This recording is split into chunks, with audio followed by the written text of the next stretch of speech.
All right, I'm back from NASA. Woohoo! How exciting! How exciting is this? I'm back from NASA, and so I wanted to hop on here and just talk about the entire experience because it was absolutely amazing. And I am running a little bit late. And hello to those of you on Twitch. This is the very first stream I have on Twitch. So I'm going to go ahead and hop on, make sure I'm on Facebook. All right, I'm on Facebook. I'm on Periscope. I'm pretty certain I'm on YouTube, but I'm going to double check and make certain I'm on YouTube. And if you're on Twitch, guess what? Yay, that's a new thing for me. So I'm now streaming to several platforms. I'm streaming to Twitch, Periscope, Facebook, and YouTube. How amazing is technology? I am so excited to be here with you today to kind of do a wrap-up talk about my experience with the NASA Social. So let's go ahead and get started. Woohoo!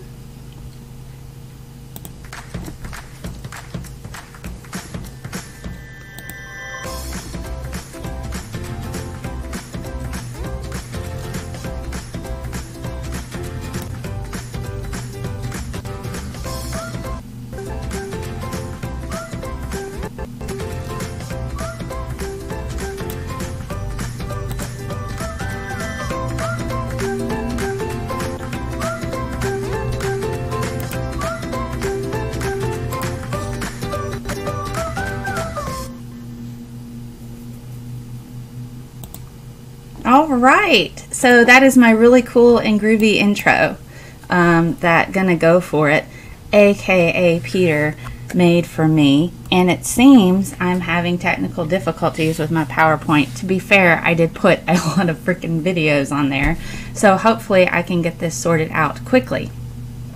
So what I thought, you can only listen but you're in the house. Yay, that's all right, listening is okay. So I am now streaming to 3 platforms. Hopefully I can get this taken care of with PowerPoint. So let me see if I can jump start this into behaving. And if I've just popped off the video, I'm sorry.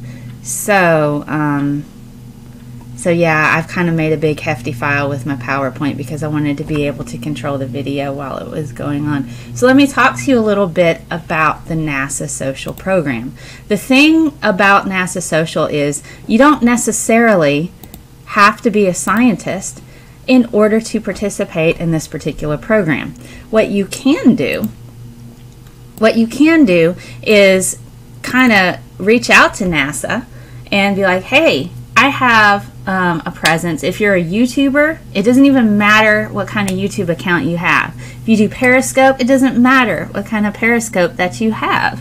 What matters is that you have a social media presence. That's kind of what the NASA Social program is about. If you have a social media presence, you too can join the NASA Social program. So what they do is, here we go. I think I've got this fixed. Hopefully I got this fixed. So what you can do essentially is join in and have a go with filling out one of their applications. I'm not certain when their next one is, but this one I filled out back in April. And here, let me get this. Hopefully this will catch up in a second. Sometimes the big monitor takes a minute. So while that's loading, and my PowerPoint is loading because it's being a bit of a butt. Yep, it's still not loading. There we go. Now I have it. Yay! It's fixed.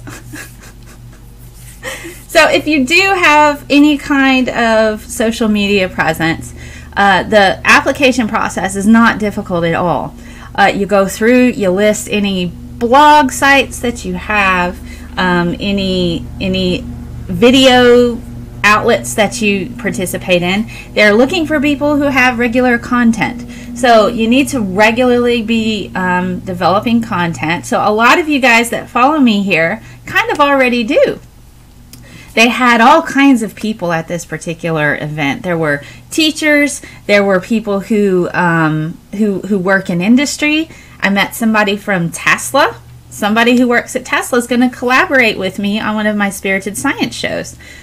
Keysight. There's a person from Keysight. I'm hoping to have him on my Tesla talk about Nikola Tesla. And Myra from actual Elon Musk's Tesla is going to hop on a chat with me about Katherine Johnson. So it's pretty exciting. It was a wonderful opportunity for me to meet some amazing individuals and get to talk to them and kind of see, we could kind of like bring stuff together and kind of share in this really cool experience. Hey, Axel, I got to meet Axel at this particular NASA social, which is fun. I spent a lot of time hanging out with him and his wife.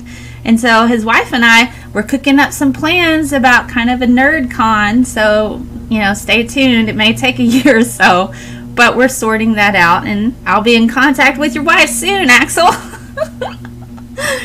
So these are pretty exciting times. So what I wanted to do is kind of go through and talk a bit about the program.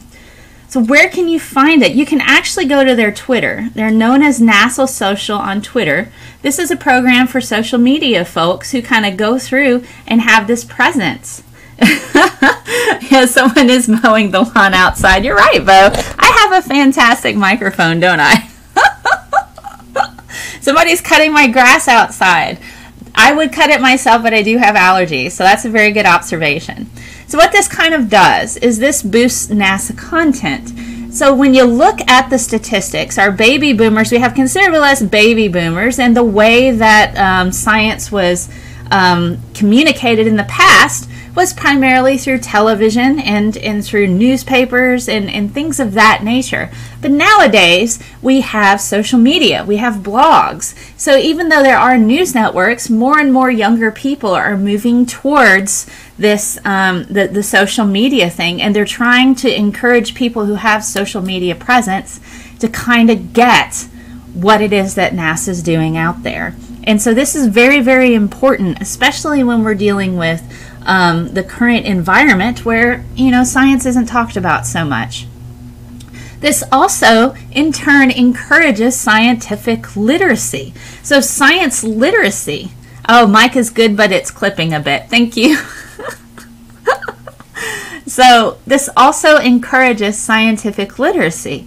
So we're going through, NASA does many things. They don't just do space. They also encourage other experiments to happen, primarily in microgravity, not just for space-related things, but for things on our daily life. Now, out of these groups, about 50 people are selected for each individual social. So the things that I essentially, these are just little points here, kind of breaking down a bit. Scientific literacy is the most needed resource, you're right. They had epic talks. Epic talks. I'm talking like freaking amazing talks. We met a Nobel Prize laureate. I'm going to show a little bit of a video from him there. That we had facility tours. I got to go to the HIF. We had press conferences, we got to go to the launch pad, and we got to see the launch. Now, not every NASA social will necessarily have a launch. There will be different things associated with that. But I'm lucky because I got in on one that had one, and it was amazing. So I've got a little teeny tiny video here that I kind of put together for the NASA social. So I thought I would share this with you. So here we go. Oh.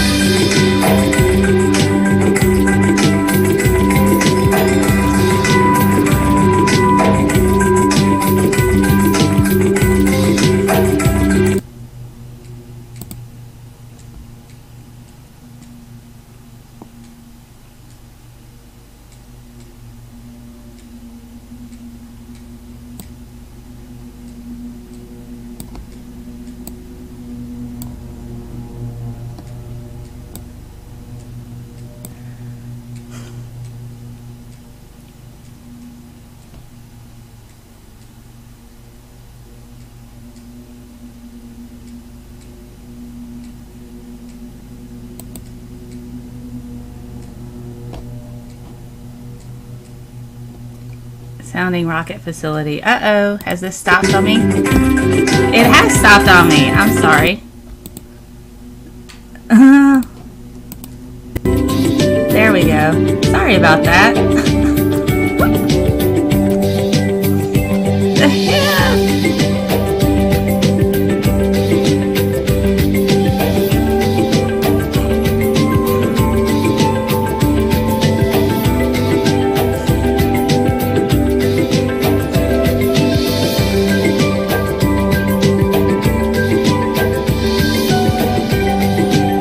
So there we go. Yeah, the beauty of live streaming, always, you never know. You never know what's going to happen. So that's a little video that I kind of put together, various images from people who attended the NASA social, as well as some of my own pictures. So if you haven't, there is a Twitter list that NASA social has of all the people who went to this last particular social. Amazing individuals who do a lot of work in science communication. So if you haven't had a chance to go to the NASA social Twitter account, go check it out. All of those people are there. Absolutely amazing individuals I got to meet and spend some time with. And I really, I can't express to you enough just how phenomenal this experience was. So, let me talk to you a bit. Hi! Hello. Good morning. So I'm a little bit rusty because I've had all the NASA, like all last weekend. So I was like, I've got to up my game a bit on my transitions here between my slides. I haven't turned up either giant bees or going to attack our aliens. Yes, somebody's cutting my lawn outside, so yes, apologies for that. I have a phenomenal microphone. I'll see if I can pad it a bit quieter. So the things that I loved about the people there and at the social as far as NASA, everybody that was there, we got on the bus and it was like a bunch of 6th graders, excited the entire time. And we did have an amazing weekend, Axel. And so everybody was so excited, so stoked when we got to the launch pad throughout all of the facilities. If you're not familiar with the HIF, the Horizontal Integration Facility, the thing that makes that one cool is because we got to see the rocket in 3 pieces before they put it together and hauled it out for the launch. They were putting the payload in there as well as the Cygnus satellite that they had with all of the different things in it that they need. So it's just, oh my God, it was such an amazing experience. And everybody there, the thing that I thought that was pretty awesome is that everybody there who did the tours, they gave us our tours on a Sunday. Okay, on a Sunday. It wasn't like a normal working day. This was a Sunday and people were there giving us tours. Not a single person looked like they were doing it, like phoning it in. Every single person that gave us tours loved what they do. They were scientists that were working there, engineers that were working there, and they just talked about their work, and they exuded so much joy and love for what they do. It was absolutely amazing to get to interact with these people and ask them questions. Hey, Pumpkinberry! Pumpkinberry was there. I took your advice, Pumpkinberry, and I'm on Twitch now. Today is my first live stream to Twitch. So there you go. So I'm now streaming on 4 different platforms: YouTube, Periscope, Twitch, and Facebook. Technology is amazing. So the thing that I loved that about being out there and interacting with all of the engineers and the scientists, and they just look like they absolutely loved what they do. And so, not a single person. I would sit there and I'm like, what do you think is the biggest, the most arduous task associated with getting the rocket together to pass specs? And they're like, I love what I do. There's nothing arduous about it. I mean, and the guy said it just like, I get to work with rockets all the time. It was so exciting. It was just so exciting. So, it was a moving experience to be there. So if you do have a good, strong social media presence and you're generating content it's a positive experience to kind of go and be a part of that. So I have a little bit of a video here where I'm gonna kind of let you watch some of it. This is on my YouTube account, and just so you know, the NASA social videos are a bit of a mess right there, so I will fix those up to where I'll have titles, part 1, part 2 associated with the events and the tasks that we're doing at the time, so you can kind of pick and choose, and I'll make a playlist to where you can go through and you'll have them all in one spot. That's how I kind of organize my videos on my YouTube account, so go look at the playlist. You want to become a scientist? Yay! Nice multi-streaming. So let's have a look here. So this was the first day. And if you're following along online, just use the hashtag #AskNASA. Our first 2 speakers we're going to bring up are Kurt Costello. She came out, and that's actually a TV screen, I think, or next to me. And so I'm sitting here, and here we go. Now this gentleman here, I asked him a question later at a press conference, which is really, really cool. And so they're talking a bit. They're going to talk a bit about what's going on here. Welcome to everybody who made the trip out today. Let me see if I can we're really excited about the get some audio for myself, because, you know, I just got so excited. I wasn't even thinking. Over 3,000 I was like, hey, check this out. Over 1,000 of those videos on here really on quick. board to support the 50 science and technology demonstration experiments that we have, and 2 new facilities flying the ISS.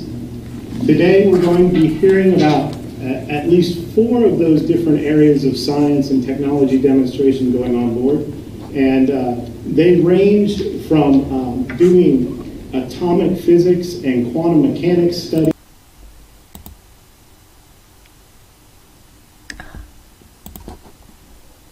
Sorry. What the heck? To studying some of the distant galaxies and X-ray emissions from those galaxies. The presenters today are going to be covering topics from the... Hold on, let me fix this. Cold Atom Laboratory.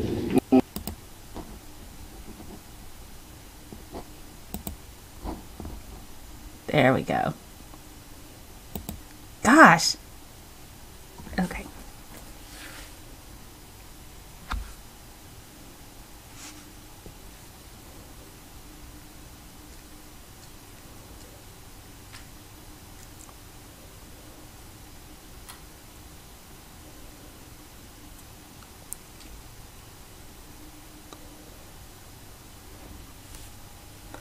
Space concrete.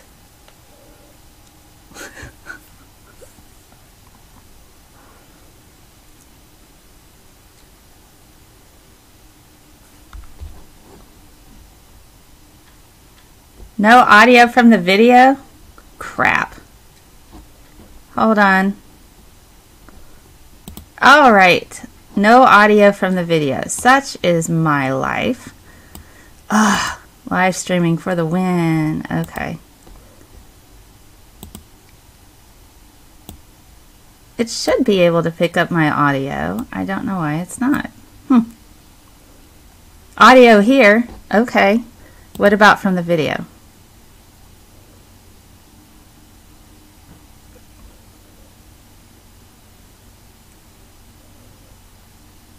Can you guys hear it yet? No? Okay. Alright, you know what? I'm going to do it this way. Nope. You know what? Let's do it this way. You guys are just going to have to listen through my speakers here. Unfortunately, they are not the best speakers, but that's okay. Getting their payloads ready for the spacecraft and to go to space. And they're really, really excited too. They're going to tell you all about their research. I'll tell you a little bit about the ISS National Lab. First of all, the space station is an absolutely incredible place to do research. And these scientists that are sending their research to the space station are super anxious to take advantage. Take advantage. Nope. Keep going. First Why of all, you the space station is an absolutely incredible place to do research. Hello. And these scientists that are sending their research to the space station are super anxious to take advantage of some of the unique aspects of spaceflight, and that includes microgravity. It includes a vantage point with which to study the Earth, and also, not necessarily the case for these experiments, but putting experiments outside the space station to take advantage of a really, really harsh, extreme environment. So NASA and the ISS National Lab work together to basically open the door to researchers all over the world, in NASA's case, and then for the ISS National Lab all over the United States, to put research on the space station. And CASIS, the Center for the Advancement of Science and Space, which whom I represent, we are privileged to be able to work with NASA in this capacity and provide access to the research community that includes academia and student experiments. I believe we have over 20 student experiments launching. It includes industry, and so you'll hear from Zyprin Industries, as Kurt mentioned, the continuous fluid flow separation experiment. And then also other government agencies, such as the NIH and NSF. So again, we're super happy to be here. We'll be able to answer your questions later.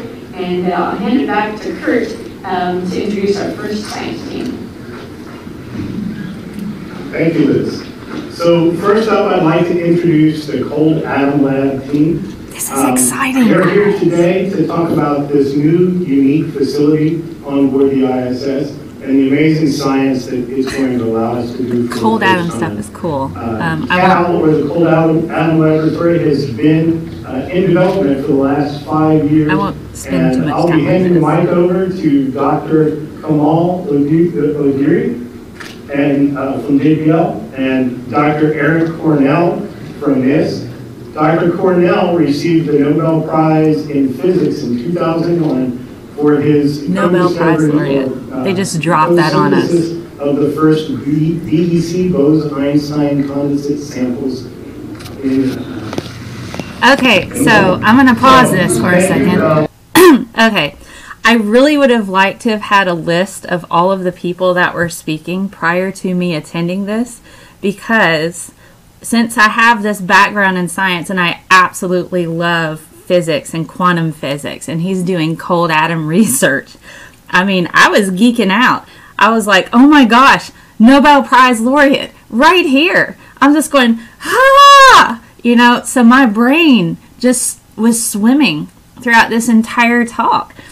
I'm like, I have so many questions I want to ask this dude. So Dr. Cornell won the Nobel Prize in 2001 for his work in physics, and now he's doing research. He just had an instrument be bumped up to space about cold atoms. So let's finish watching this little bit here, and then I'll show you a bit of that. Then we'll hop over to a little bit on space concrete, and they do a demonstration of that. But I won't spend too much time on this because you guys can actually watch these on my channel. I was just severely geeking out because I thought, oh my God. I wanted to ask questions, but I wasn't entirely prepared to ask questions because I just wasn't prepared. I didn't know they were just going to pull these really awesome scientists out to talk to us about things like that. And I wish I had known, because I would have read up a bit more on what they've done, so I could ask a lot of questions associated with their research. So that would have been my only criticism. But here we go. So they're going to talk a little bit about their research. So I was like, oh my gosh. So Dr. Cornell's on the right here. We have our first slide. Well, it's a great pleasure to be here. I'm very excited about the rocket launch and about the things that are going to happen there. Let me see if I can turn this up a bit before we go much further. Let's see.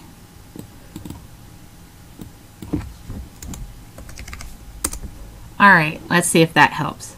And we put a slide forward. What's going on? I'm going to be talking about the Cold Atom Laboratory, CAL we sometimes call it. And of course, right there in the name is the word cold. We hope to get to, in fact, there is CAL on its way getting loaded into Cygnus. You can see it's on its way in. It gives you a feeling about how big it is. way down in the heart of that thing, and it's going to fly in the International Space Station. We hope to get the temperatures of about something less than 1 nanokelvin. So we intend to get to within 1 billionth of a degree of absolute zero. And I'm going to start right off by saying why, because why would you ever want to get that cold? I'm sorry about the shaky The answer has to camera do work. with, I was with still really learning my looking, if you arms look at with the my future, if you look at iPad. the This is the trajectory first of time I'm technology, streaming from that. of economics, of the technology that drives the modern economy, it's easy to understand that the future is in the direction of the very, very small. Small transistors, small computers, I don't know how to small use that, nanobots. And at these very small scales, the physics, the science, the underlying thing that matters is called quantum physics or quantum mechanics. If you want to be able to design the technology that's going to underpin the economy of tomorrow, you have to understand quantum mechanics not just at the level of that junior level class you took in college. You've got to really get it. You've got to grasp it. You've got to feel it in your bones. You'd really like to be able. Yes. Okay. So sorry about all the clipping. And I know early on my audio gain slide and fader, I've turned it up loud because I know that particular video was really, really quiet. But it's turned up all the way. Anyway, so the type of research that he's doing, he's trying to get atoms to as close to 0 Kelvin as possible. And so they've developed an instrument. So let me pull that up, the next video here.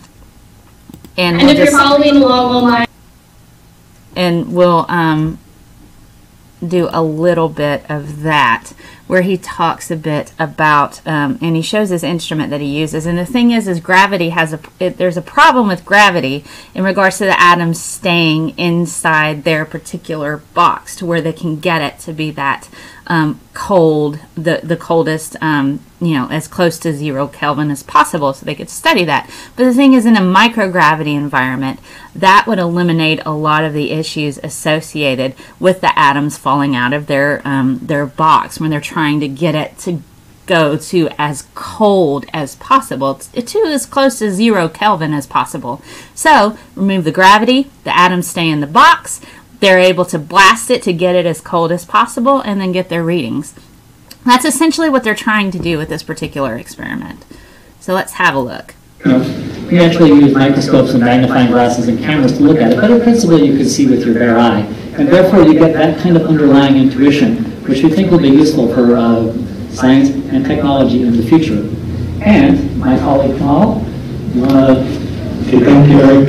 And here's the As Kurt said, for being the first you and your team to achieve Bose-Einstein condensate on Earth, and now we're very excited that we are providing you an opportunity to even go cooler on ISS. So what Eric is holding this is the heart of the instrument. It's a physics batch. This is where actually we do all we cool the atoms. And as Eric mentioned, we apply lasers and precise magnetic fields. And as the atoms are cooled, when they reach maximum lower temperatures, actually we turn off the lasers and the magnetic field, and we allow gently for this cloud of atoms to just expand. And this is the precise moment when Eric and other principal investigators start their science. We're very excited because, if you go back to the first photo, so called Atom Lab is it's a multi-use user facility. It fits in about 5 lockers in the Express locker, and it will be installed by the 2 astronauts that we have, Drew and... Okay, so really quickly, that particular instrument, what they were trying to say is they have the atoms in a particular type of box, and then they blast it with lasers and various other types of things in order to get it to cool down as cold to 0 Kelvin as possible. And so once they've got it to the temperature that they want and they measure that temperature, they slowly release, they turn off the lasers, they turn off all of the other things, and that's when they let those particular atoms expand, and then they start to do their measurements to see how it is that those atoms behave on that level of coldness. Hello everyone! Hello everyone! So that's pretty cool about that. I think I'm going to try to jump towards the space concrete. So we're going to, now this particular talk, I had space concrete on my brain for probably 3 days. They are trying to see how cement concrete forms in a microgravity environment for building applications. So let's have a look at this. Every ton of concrete is responsible for emission of approximately 0.8 ton of carbon dioxide into the atmosphere. We really need to understand much better what is happening with this material and how we can use it more sustainable on Earth, and how we can make a usage of raw materials present in the space and make a binder, concrete-like, cement-like binder in the space. So Juliana brought the experimental part. She will show this to you, the experiment, and Richard and Barry, who are partners of our project, are sitting in the back. So we will combine a small amount of cement and water, we'll burst the pouch, and after a certain amount of time, we'll flush the system with alcohol because the alcohol stops the process of hydration. So do you want to give it a try? Sure. So I'm going to do a live demo here. So this is how the pouches are going to be launched. So we have here water, we have cement, and we have the alcohol. So for the real samples, we have different compositions, so we can look at different crystals growing and different. And I do have all of these videos on my website. We can also take a closer look at dissolution and precipitation, and also the entire hydration process. So if you can hold the microphone. All right, hope it works. So she's simulating what the astronauts will be doing in space. She's pushing the water into the little well that they have for the concrete. It requires a bit of force. And the astronauts have a rather special automated on a table, so it's going to be a little easier to obtain from the structure. So what you're observing right now is cement being combined with water. Turn one side for 33 degrees. And it's an exothermic process with a tiny small being exhibited. But the chemistry behind what we are seeing right now is very, very complex. So we will see the solution of different species and the slow formation. The cement grains first dissolve their outer circumference. Okay, so really quickly, this little experiment here, she's pushed the water into the concrete mix. It's going to be allowed to set for a period of time, and then they introduce the alcohol to kind of dry it out. It's what they, that's where the alcohol stops the hydration process. So the alcohol will interact with those water molecules and kind of remove that from the concrete. You know, we have osmosis, the movement of water. So that's kind of the theory behind their experiment in order to get that concrete to set, because, you know, we have heat here, we have sun, we have gravity, and so we're able to see how concrete works here on Earth. But when we incorporate it into, you know, a microgravity environment, if we're going to use it in space, we kind of need to know what the structure looks like down within in the molecular level to kind of see how porous it is, how strong it is. Would it be able to withstand various amounts of gravity? So these are things that are kind of inherently important when it comes to that. So there was that talk, and then there was a bit further down we have HaloSat. This is HaloSat. This is going out, and it's pretty cool. HaloSat is kind of neat because this particular experiment is looking for X-rays. It detects X-rays, and they're trying to find hidden matter. And so through looking for these particular X-ray type of wavelengths, they're trying to find where all of this missing matter is in the universe, which is kind of cool. So I'm going to pop over because you guys can actually check out a lot of these particular videos on my YouTube account, and I will go through and kind of clean them up a bit for you, and also change the titles. Here is the launch pad. The launch pad was freaking amazing.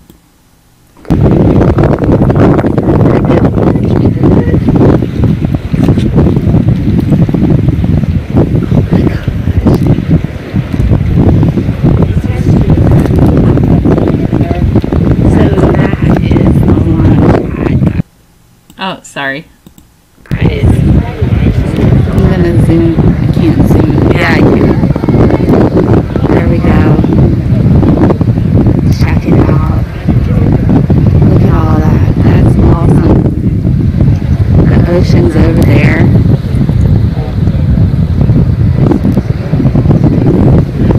Okay, you can't see it, but this little sign here, this particular green sign that's like a road sign, it says ISS this way, the moon this way. So it's like one of those green direction signs that you see on the interstate where it's like exit this way, exit 245 to Main Street this way. Well, this has little arrows on it. One says to the moon this way, and ISS this way, which I thought was just awesome. I would show you guys this. Let me see how you can still. Okay, so yeah, so we are at the freaking launch frame. So this is so cool, isn't it? So I'm not excited at all, am I? I'm absolutely not excited. This so yeah. So that is essentially the launch pad there with my wild hair. So there's my wild hair. But yeah, so I'll end a bit with you guys will be able to watch it. Check that out. Oh my god, the freaking launch pad. So the rest of the rocket isn't there yet. It's at the horizontal integration facility being put together. So that's where it happens at, right there. And Terry's right on the side. Yes. So that was essentially one of the coolest moments, was to go through and have a look at oh, that's a terrible thumbnail of me.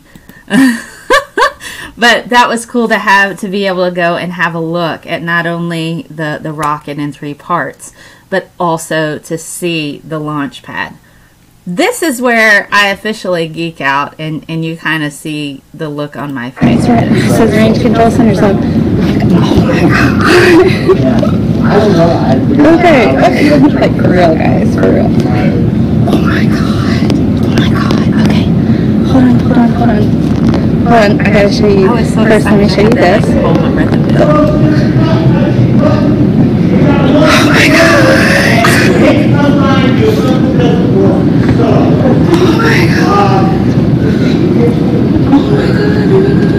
Mission control. Freaking mission control. Right there. I completely freaked out. I like absolutely freaked out and stopped breathing a little bit. Because I was like, I'm at freaking mission control.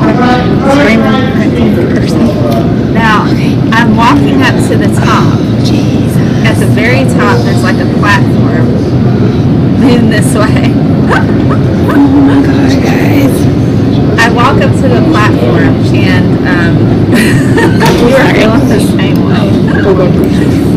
So I walk up to this platform. I found the launch abort button.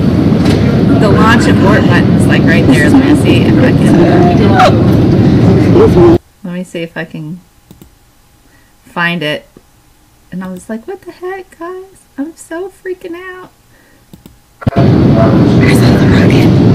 That's the bottom of the rocket. There's the launch pad. There's the individual cameras associated with that. Each one of these stations, there's viewing areas up there. Each one of these stations, they can customize. Each one of these stations, they can customize their own camera views that are associated to whatever their job is. I didn't press the button, but I really wanted to. So I'll show you the abort button. Hello. Let me jump over here. I had a really hard time. Okay, so that is the NASA head director right now. he took a selfie with us. He actually took a selfie with us. It's way too loud. I'm sorry. Okay. The audio from the video is way too loud. Okay. It's such a hard... Here, I'll turn it down here. There we go. He took a selfie with us. That was like, I think, his 5th week there. He hadn't been there very long. And I know this particular director, I think he's come out and said that he now believes climate change is real, but that's not going to be the focus of NASA, I believe. So, let's see. I'm going to just put my glasses now and just be cool. And then that's Myra over here from Tesla. She's going to appear on the show on Spirited Science for Katherine Johnson. Okay, so Let me see if I can find the abort button. Where is it? I know it's here. here's another panel. So this is one of the panels. Look at cool beans, man. Look, and then I found the abort button. Where is it? I'm about to find it. Come on, guys. Go back. I was trying to make myself go back. Cute. Look at this. Oh my gosh. Yep. There is the launch abort button. Right there. Right there. I'm gonna destroy all the things. So, Push the button.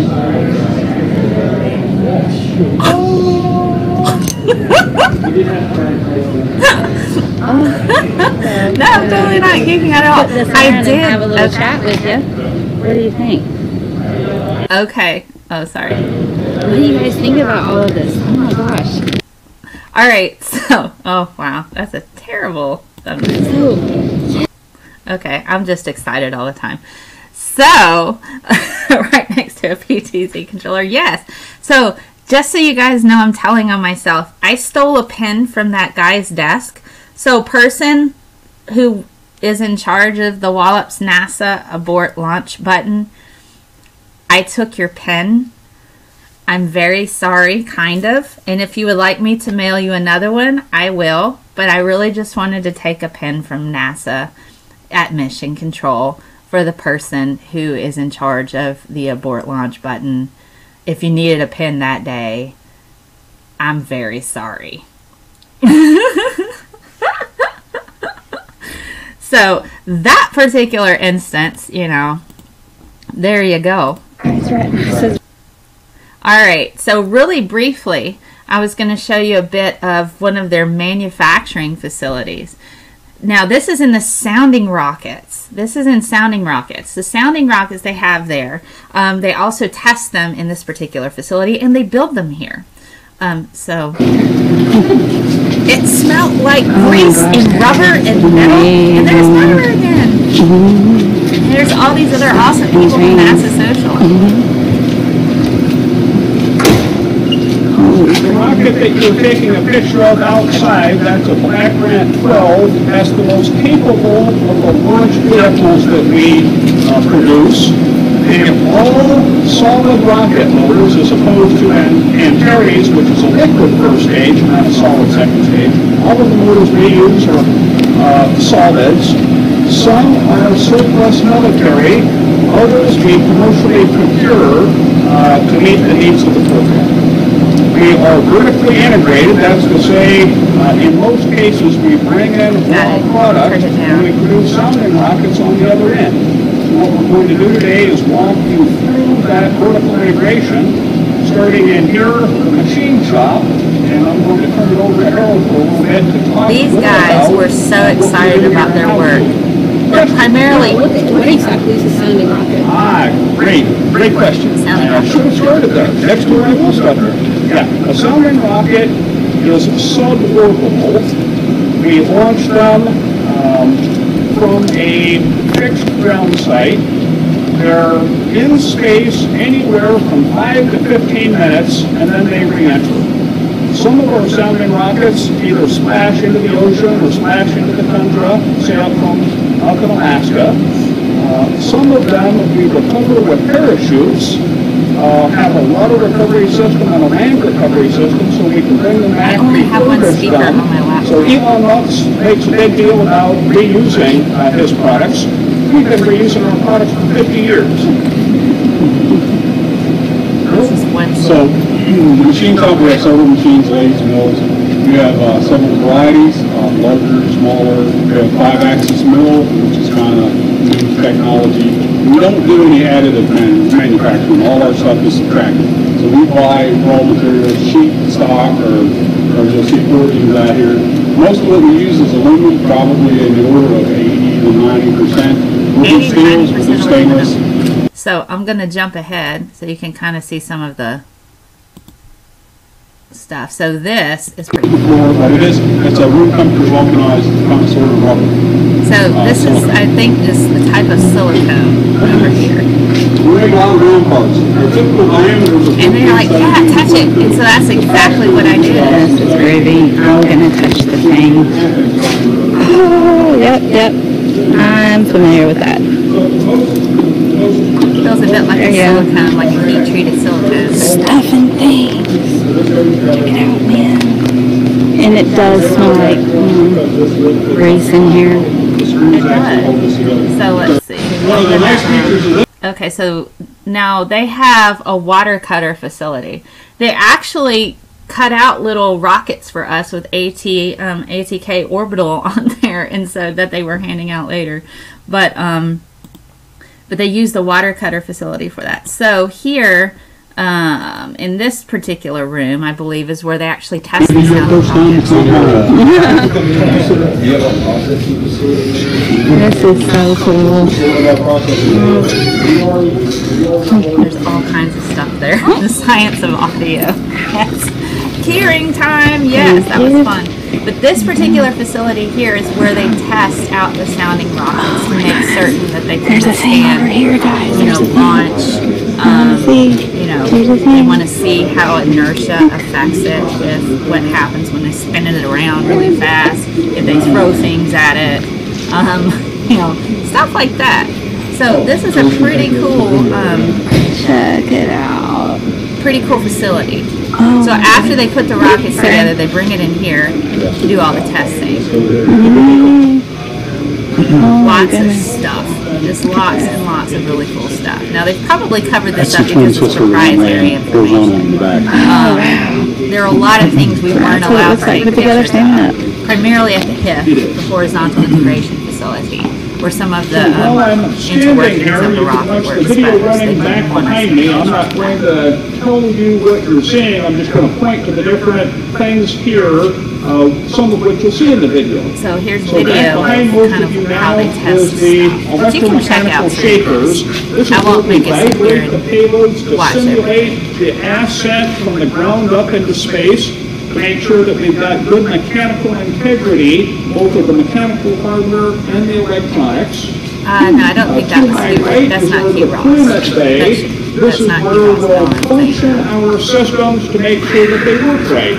They throw things there. That's a Kevlar backdrop. To make sure that the doors work right and the systems eject properly. Some are spring ejected, some are pneumatically ejected. We don't do the rocket-propelled ejection test here. We do that in a different facility. About where Harold is standing now is where we'll mount the payload vertically. It's a single stage once or twice a year. Most typically, a Terrier first stage with a Black Grant second stage. That's about half of the launches that we do annually. So they do about 6 launches a year. Sometimes and what it is to meet field measures. Each one of those little walls over there is basically a really high amplitude voltmeter. So what they did is they characterized the here that they use. It had its own data transmission system in it. They're able to put that in space, which is really, really cool. We've got one the 29th of May, 7th of June, 22nd of June, 29th of June. We do 18 to 24 missions a year. We're constantly processing about 45 missions a year between the entire life cycle of getting them started and doing the closeout reports. We'll have about 45 missions concurrently being processed at any mark in time. Norway, Los Angeles, New Mexico, Fairbanks, Alaska, Kwajalein and the Marshall Islands. We're going to do a site range in Australia.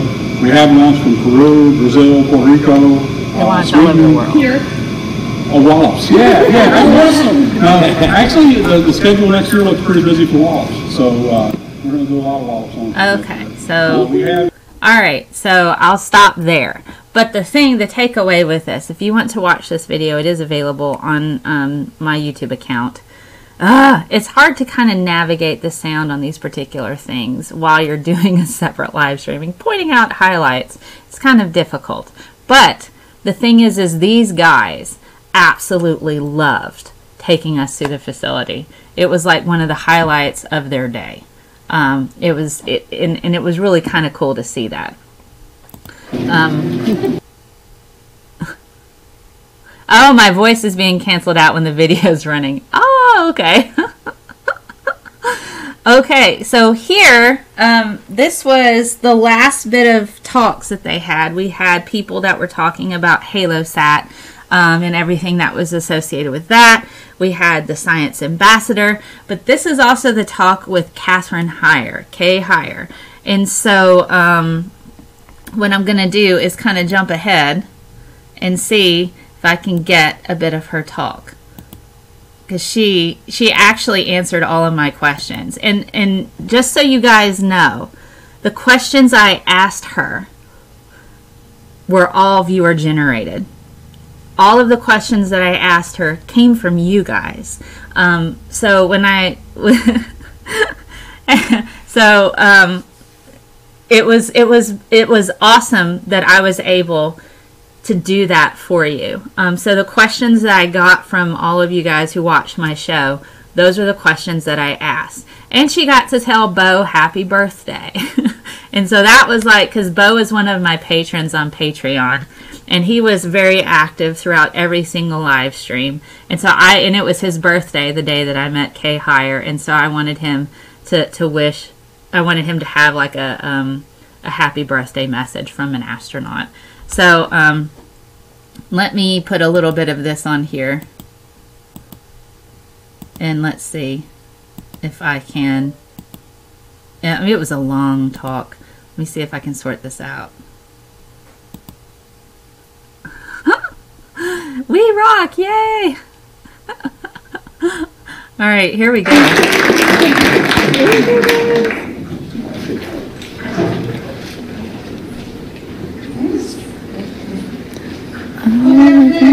Hello.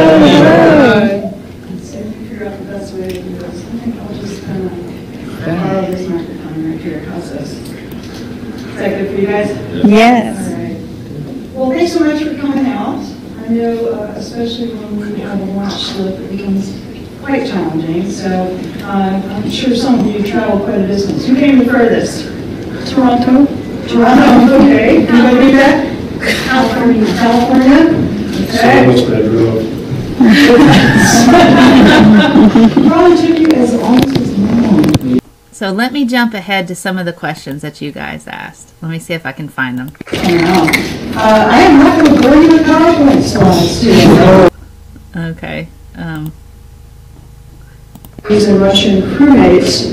First of all, you're out there in space and there's beautiful things to see. If you haven't watched her talk, it would behoove you to do so, to really take a look and see what she has to say. She has so much experience, and it's an incredible thing to hear her speak about her experiences in microgravity.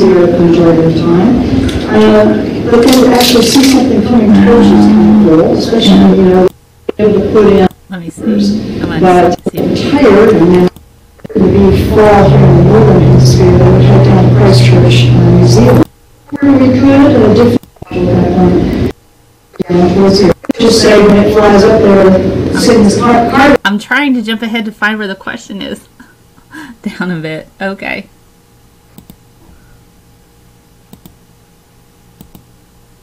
Let's see where she at. Even though it'd be really fun to go try to pull everything out, it would be just insane chaos because there's actually a lot of mass in that cargo module. So she's, at this point, is talking about the cargo module that was going up and how essentially it's got so much stuff in it, and there's actual trash that's in, you know, the shuttle or the ISS that they also have to put into this cargo module to send back to Earth. And so they can't just unload everything all at once. They have to unload it in little pieces and find places for it, and then load the trash in there so they have space. So it's time consuming for them to be able to go through and unload a cargo module. Let's see where she's at here. I could also say anecdotally, I've heard pretty much the same story from all of the astronauts I've talked to about this. Okay, so this is... We definitely look at the South Pole folks as a good analog as well. Good question, thank you. Here we go. Here's our question. How long does it take you for you to get accustomed to the lack of gravity, and were there any type of techniques that you used to compensate for it in terms of navigating the station? Okay, great question about how long does it take to kind of get accustomed to the microgravity. Yeah. So I know I'll tell you for myself, but also say anecdotally, I've heard pretty much the same story from all of the astronauts I've talked to about this. The first time you go into space, you know, it feels pretty weird. It feels like you're floating or whatever. You start to get pretty much a full head because you don't have gravity pulling all the fluids down in your body. As we're sitting, or not standing, but you guys are sitting in this room right now, you know, gravity is pulling fluids down in our body, so our heart actually has to work to pump blood up to our brain. And if you've ever done something like jumped up super fast out of a chair or something, you had just a moment of a little bit of dizziness or something, that's because you basically challenged your heart right then to pump enough blood and to get enough oxygen going to your brain. So that's going all the time. Now, when you don't have that gravity pulling down, it can cause fluids to shift. You've probably read about that before online, fluid shift. So a lot of times your face, especially flight day 1 and 2, if you look at pictures of people, sometimes they don't even look like themselves because their face gets a little bit puffy, and you kind of get that feeling of maybe a little bit stuffy almost, like your sinuses are full. Kind of like if you were hanging upside down on monkey bars for like a really long period of time and all the blood was kind of rushing to your head. Kind of feels like that. Some people will get a headache for a while. Some people will actually get congested. It's kind of funny, the first day on orbit, you might hear people when they talk to the ground, they keep the mic, they sound like they've got a cold. That's because there's that extra fluid up in their sinuses and stuff.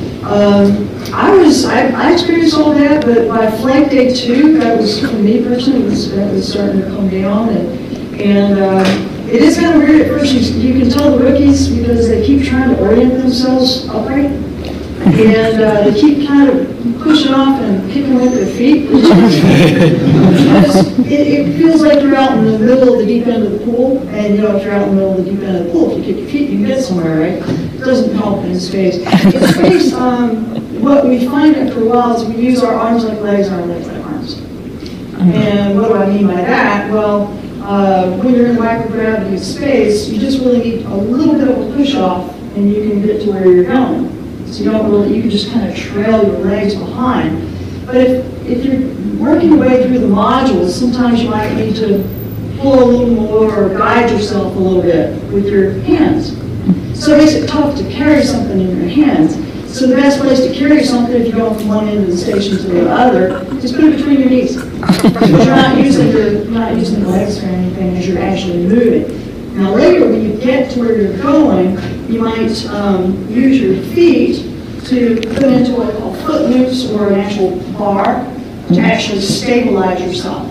Because if you're trying to work on something, you're kind of floating around like that. Just think about trying to do something. If anybody's a scuba diver or even snorkeling, if you see something cool and you want to stop and work on it, it's like, the air currents aren't quite as strong as ocean currents, but there are air currents just based on the fans that circulate the air for us, which is crucial because hot air doesn't rise in microgravity. So as we exhale, if we didn't have the fans circulating the air, we would have just this big bubble right around our face that we'd start not having enough oxygen there because it's mostly what we're exhaling, right? So the fans help with thermal as well as just continuing to mix the breathing environment in the space station. But even that little bit sometimes can push you around, or even yourself. If you push on this or pull on that, it's going to cause your body to move around. So that, you know, once you're in place somewhere, you actually do need to hook your toes under some foot loop or bar or something like that. So sorry for the long explanation, but the actual length of time it takes to adapt to microgravity, a lot of folks start getting more comfortable on flight day 2 or 3. Some people take longer, but most people are, you know, you get better as you go.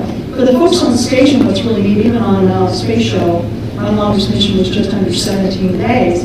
And we noticed that you actually reached levels almost, like so many days in, about 5 days in, we were like all over the place and upside down, sideways, whatever, you know, up and down meant nothing. We were totally used to that. And, you know, a few more days, everything was totally comfortable. You got really accurate at passing stuff to each other. You know, if you said, hey, pass me that, you know, you just go, you know, because at first, you try to do this, because we don't even think about it. Here on Earth, when you throw a baseball, basketball, any ball, you actually throw it up, because you're already compensating for the gravity it's going to experience as it's traveling.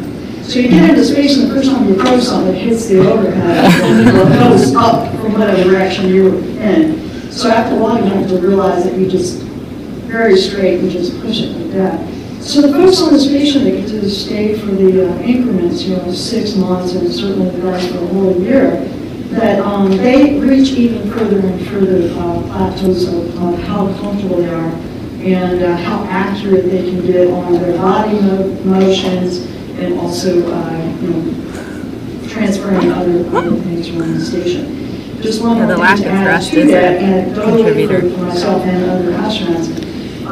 The next time you go into space, it's really fast. Because on my second mission, STS-130 was my second mission, and I was tasked with, as soon as we had main engine cut off, and then after this was on the Space Shuttle Endeavour, and after we had sent the tank back down towards the atmosphere, one of the guys from down on mid-deck floated up a big video camera for me. I had to unstrap and get up into the overhead window and start videotaping that tank. For engineering purposes, we want to see the condition of the tank as it was headed back in. And I remember realizing that by the time I had already gotten out of my seat and floated up, okay, that felt a little weird, but by the time I was kind of filming this, I was like, oh yeah, I remember this. You know, it's like if your body actually remembers it. So for me personally, I think that the human brain is amazing.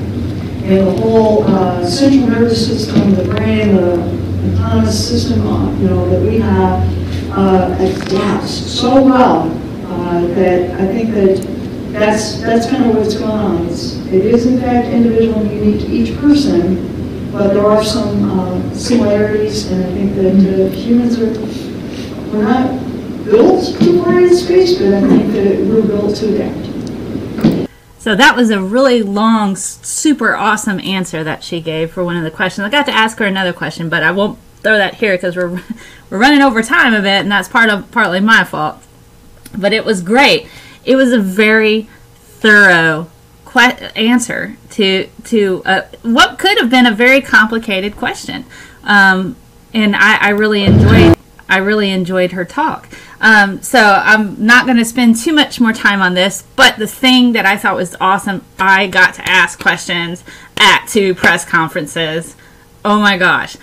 You know, I never thought that would be a dream that I would ever want to have. Yes, very few people talk with so much excitement about their job. So the very first press conference, my heart was like in my chest because I didn't get to ask any questions for the other scientists and engineers when they were doing their talks because I felt kind of blindsided. I was like, oh my gosh, you know, Nobel Prize laureates, people doing things over here. There's stuff going on over here. Oh my gosh, I was just very, very overwhelmed, and my brain was swimming with all of the awesome stuff that they were discussing. I understood it all, but I would have liked to have known more about who was going to be there, so I could have had better questions for them, you know, and kind of shared that more with you. And so this particular, all right, I think this is, so I think I'm going to just jump to where my question is, but if you want to see the whole video, I have everything there on my website, so let's see. And our Earth's okay, so that over here on a full complement of research on board, and we're looking very forward to the launch. Thank you. Now we will take questions from those joining us here today, as well as those on the phone. Those on the phone should press *1 to be entered into the queue. And please state your name and affiliation and to whom your question is directed. And a reminder for those watching from afar, you can ask questions online via the hashtag #AskNASA. We'll start right here in the middle. Please. Okay. Continuous maneuver Falcon 9 or the 30-minute maneuver for outside. Thank you. All right, so I'm going to jump ahead a bit. I want to see. That's to say, we can 20 minutes. Jumping ahead. Sorry. Skip.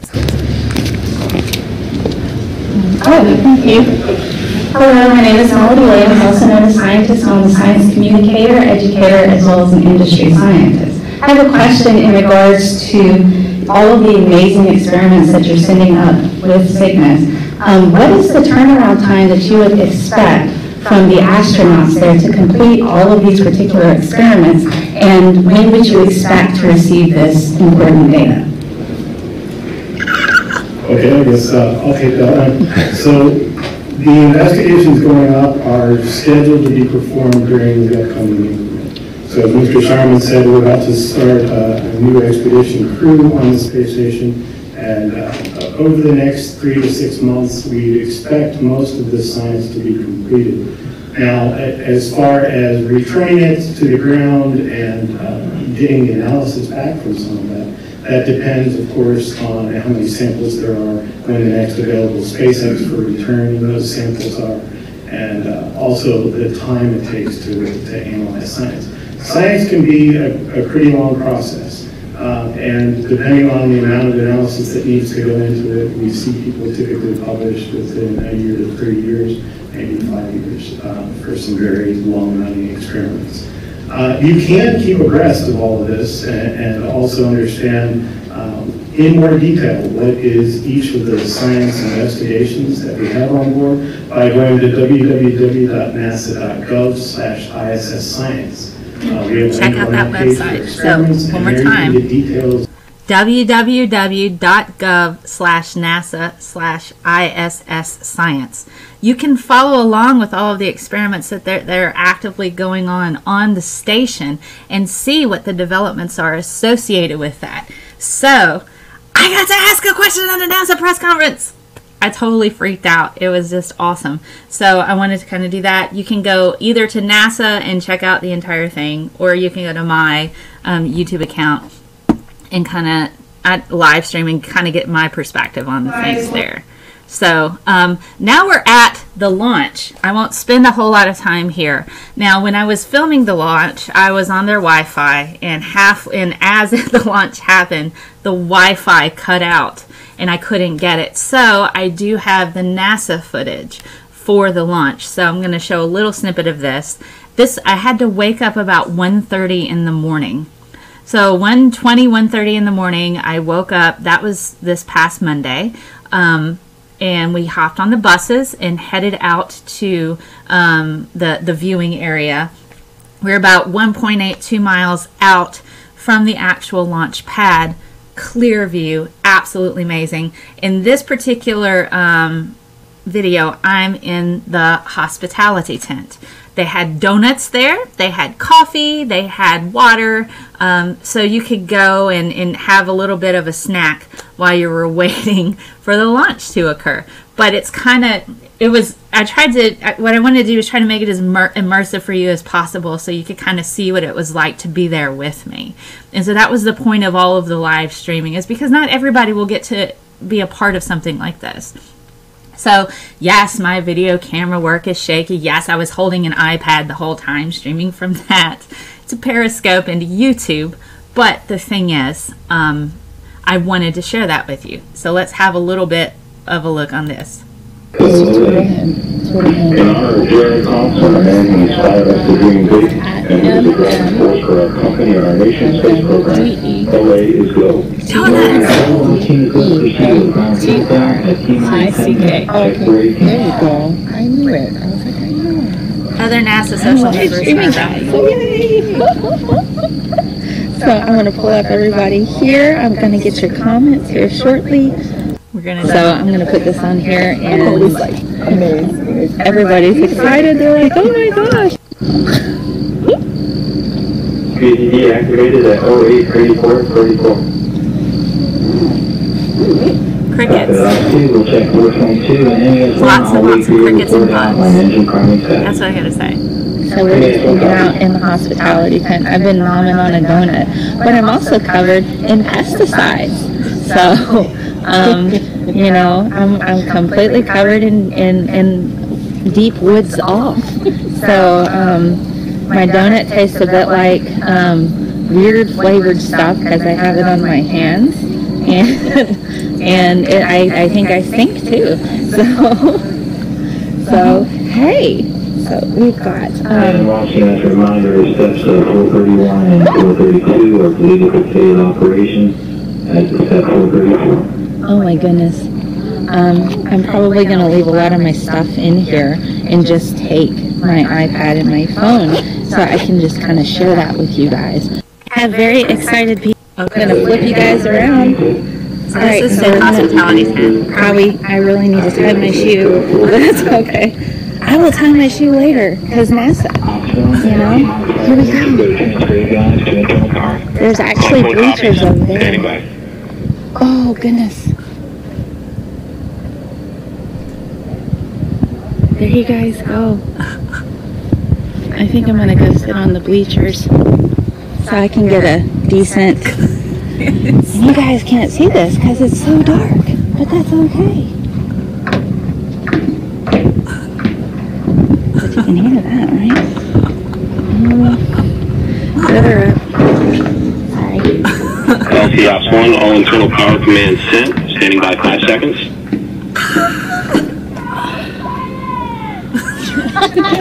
We have very excited people here. And all internal power off sent.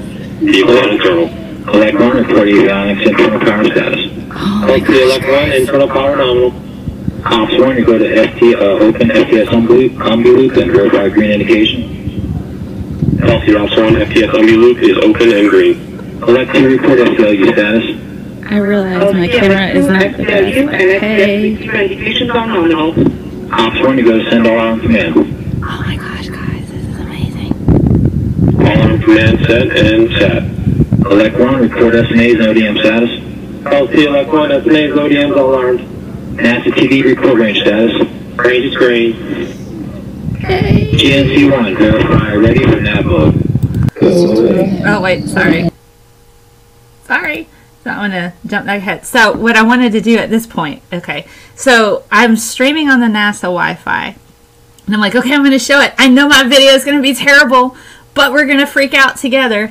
And unfortunately, the Wi-Fi cut out, and I couldn't get the whole launch. But I have the footage of the launch from NASA that I have on the next slide. But it was absolutely phenomenal. The live launch, if you can make a night launch, we can see the day, we see the smoke and stuff. But at night, it lights up everything. And at this point, the rocket is about 1.8 to 2 miles away from us. And that's the closest you can get. So there are people that were at the visitor center that it was, way further away, probably more like, around 10 miles or so. I would say 8 to 10 miles. But we were right there. This was the closest we could get outside of being part of the crew. Girl Great does a really great impression of me. I'll have to check that out. So what I want to do is take you to the next one, the actual launch. And they do kind of do a zoom out to where you can kind of see it take off, which it's gorgeous. So have a look. 5, 4, 3, 2, 1.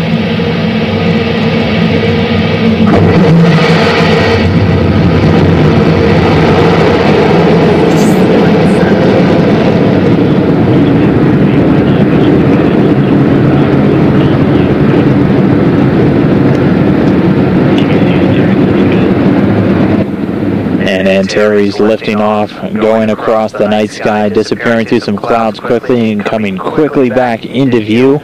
The first stage looking nominal or normal so far, lighting up the night sky there above Virginia. Orbital ATK's Antares on its way.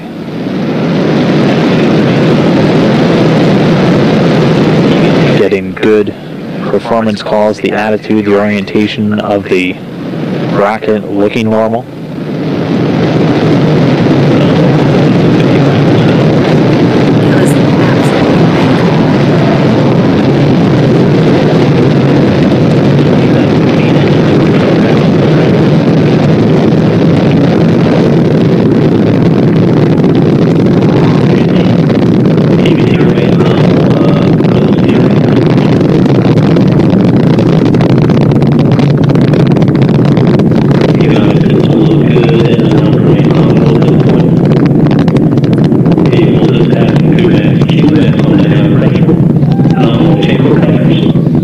Just passing through max Q, the maximum aerodynamic pressure. That's where the forces of launch, the highest on the launch vehicle. The first stage, though, continuing to fire. It's going to cut off about 215 seconds into the flight.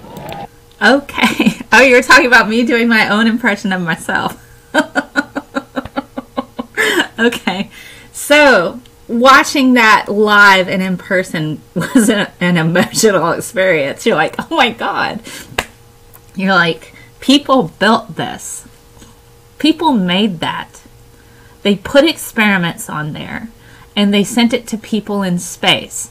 You don't realize how incredibly real it is until you get there. You're like, oh yeah, it's on TV, but I think we as a people tend to have a disconnect about what we see on TV. We're so used to superhero films and space flight and all these fictional things. But when you go and you're right there and you see it, it becomes 1,000 times more real.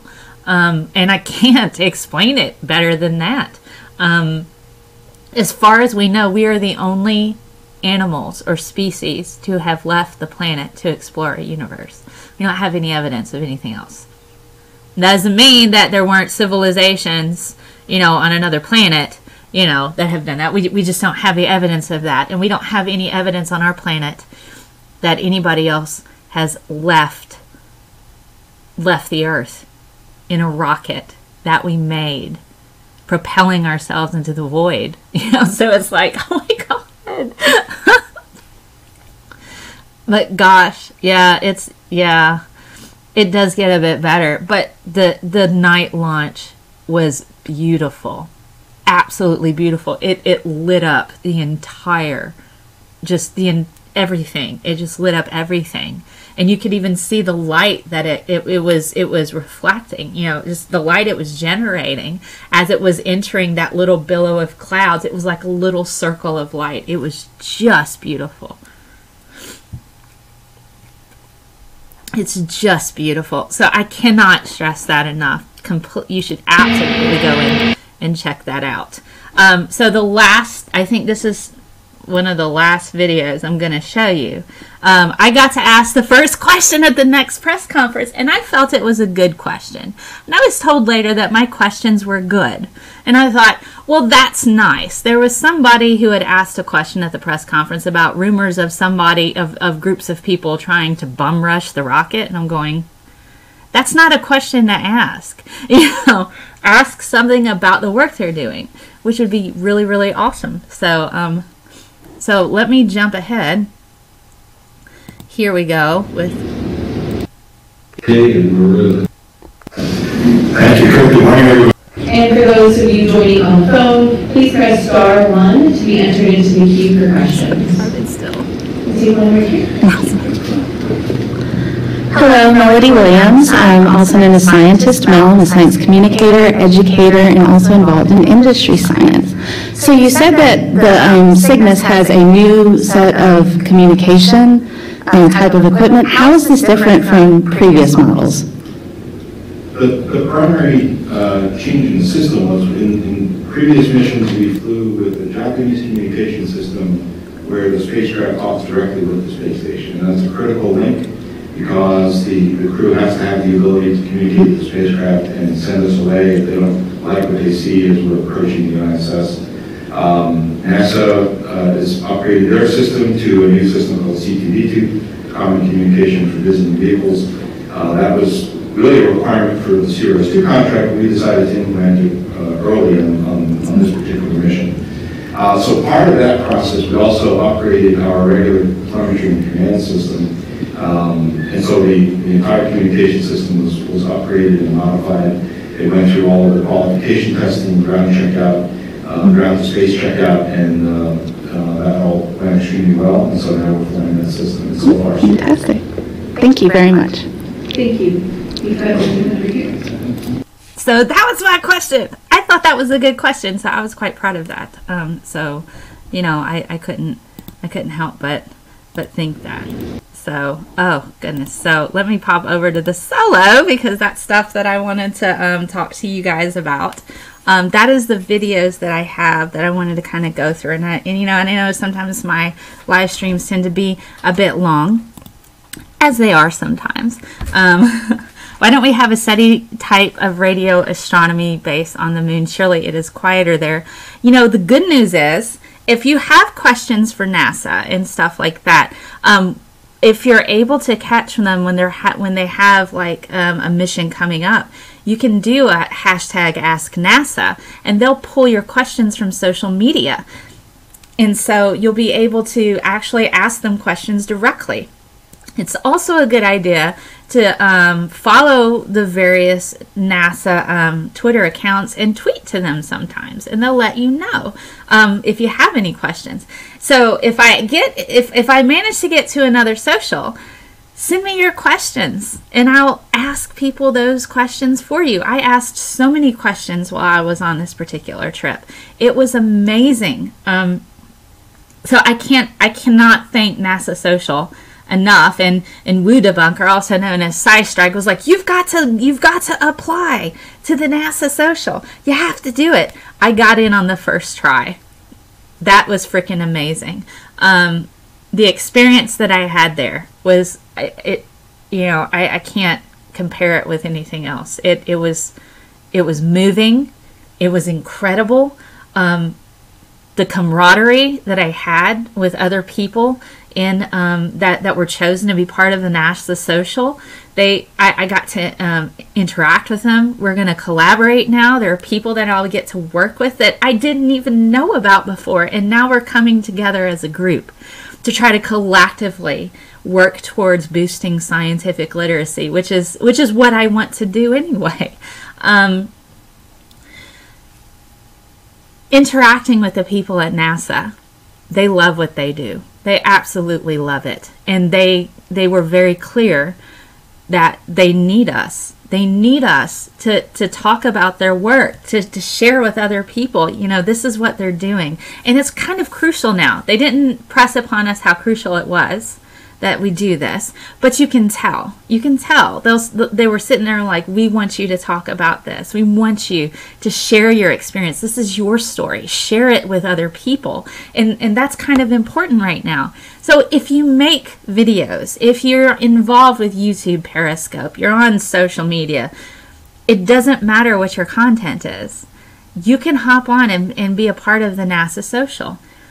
Give it a try. And, you know, join me and others on talking about NASA, on talking about science, on talking about all of the amazing work that they do, and spread the amazing stuff and the good news of NASA. You know, give it a go. Talk about it. Let's keep it in, you know, look at what social media does. Social media can make or break things. I mean, we can see that the effect it's had on elections, the effect it has on companies, on boycotting, on actively saying no more for a particular thing. What if we were to take those voices and talk about science, talk about NASA, talk about the amazing positive things that's going on in science that, you know, NASA is responsible for so much of the stuff that we use. So, join me. Talk about NASA, talk about science, help me boost scientific literacy. You can do that by sharing my videos. You can do that by directing people to my website. I have resources there for people who want to learn. You can do that by contributing to my Patreon $1 a month. So as little as $1 a month, I do all kinds of things, and I try to help people, you know, learn as much as possible.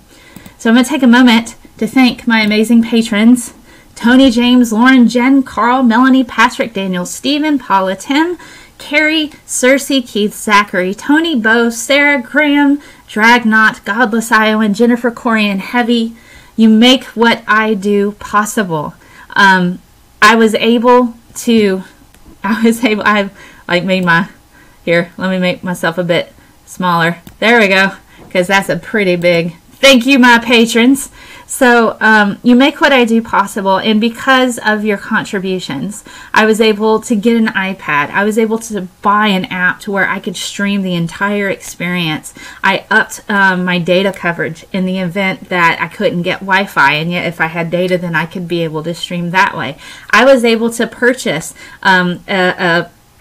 a big old battery so my stuff wouldn't die, and I could stay in communication with everyone and get their questions to ask the scientists and engineers. I have a website, but for, you know, so my patrons help me spread the good news of NASA, the science, you know, help me discuss science. You guys help me keep the lights on. I have new lighting because of that, and I have a new HD camera.